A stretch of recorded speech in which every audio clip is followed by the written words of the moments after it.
উত্তেজনা হচ্ছে, আগ্রহ হচ্ছে পার্টনারের প্রতি, বাট আপনি যখন আপনার পার্টনারের কাছে যাচ্ছেন তখন আপনার লিঙ্গ উত্থান হচ্ছে না। কিংবা এমন হয় যে লিঙ্গ উত্থান হলো, আপনার আগ্রহ হচ্ছে, পার্টনারের কাছে যাচ্ছেন, বাট আপনি স্যাটিসফাইড হওয়ার আগেই আপনার লিঙ্গ আবার বসে যাচ্ছে, দ্যাট মিন্স উইক হয়ে যাচ্ছে। কি হয়, এটাকে আমরা বলি সাধারণত ইরেকটাইল ডিসফাংশন কিংবা লিঙ্গ উত্থানজনিত সমস্যা। আমি ডক্টর তাসনিম খান, চর্ম ও যৌনরোগ বিশেষজ্ঞ, কাজ করছি মেডিকেল ডিরেক্টর এবং কনসালটেন্ট হিসেবে ইডব্লিউ ভিলা মেডিকার সাথে এবং অ্যাসিস্ট্যান্ট প্রফেসর হিসেবে নর্দার্ন ইন্টারন্যাশনাল মেডিকেল কলেজ এবং হসপিটালে।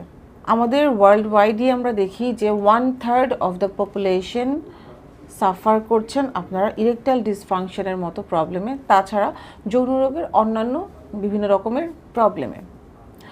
কেন হয় আমাদের এই ধরনের যৌনরোগগুলো এবং এটার চিকিৎসা পদ্ধতি কি কি আছে সেটা নিয়ে আজকে কথা বলবো।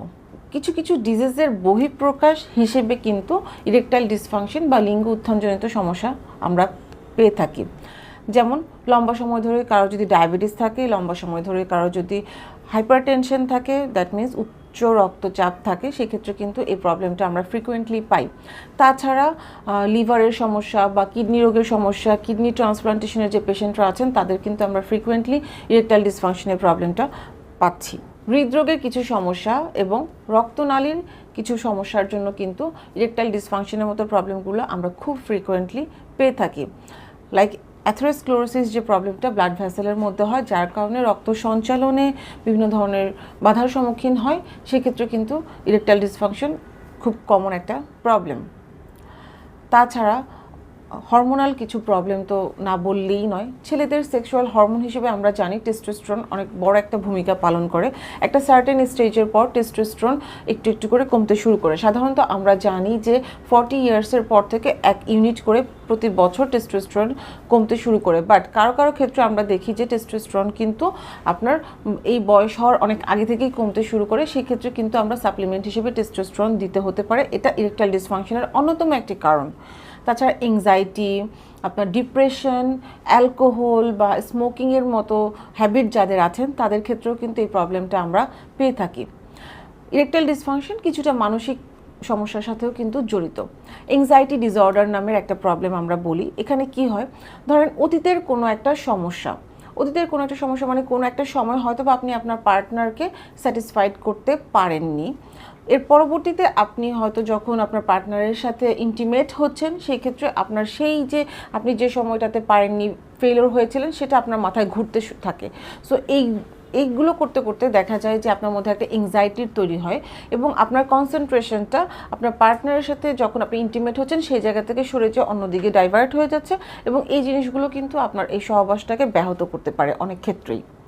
সো কারণ আসলে অনেকগুলোই আছে, যে কারণেই হোক না কেন ট্রিটমেন্টটা আসলে ইম্পর্টেন্ট। আমরা যুগ যুগ ধরেই কিন্তু চর্ম ও যৌনরোগ বিশেষজ্ঞরা এই ইরেকটাইল ডিসফাংশনের বা সেক্সুয়াল অন্যান্য ডিজিজগুলোর ট্রিটমেন্টগুলো করে আসছি।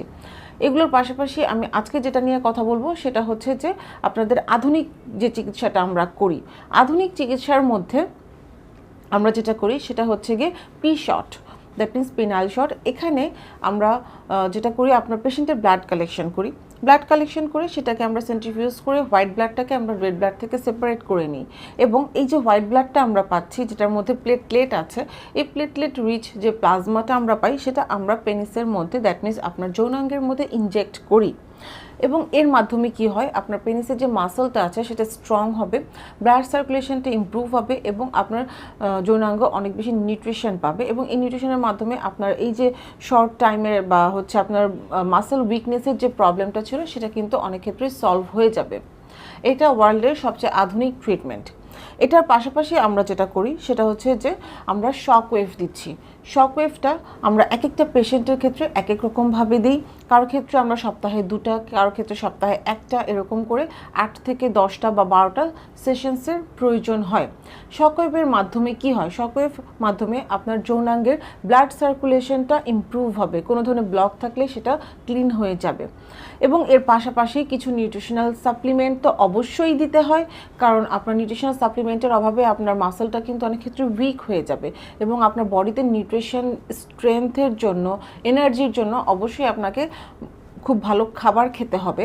আমাদের ডায়েটিশিয়ান আছেন যিনি আপনাকে একটা খাদ্য তালিকা তৈরি করে দিবেন, এবং আপনার লাইফস্টাইলটাকে মডিফিকেশন করা অবশ্যই ইম্পর্ট্যান্ট। এখানে আপনার রেগুলার জগিং করতে হবে, ওয়ার্কআউট করতে হবে, ভালো খাবার খেতে হবে, এবং আমাদের ট্রিটমেন্টের পাশাপাশি আমরা আরেকটা যেটা কাজ করি, আমাদের যে ফিজিওথেরাপিস্ট আছে তার কাছে আমরা আপনাকে রেফার করি, যার মাধ্যমে কিছু এক্সারসাইজ আপনাকে আমাদের ফিজিওথেরাপিস্ট দেখিয়ে দিবে।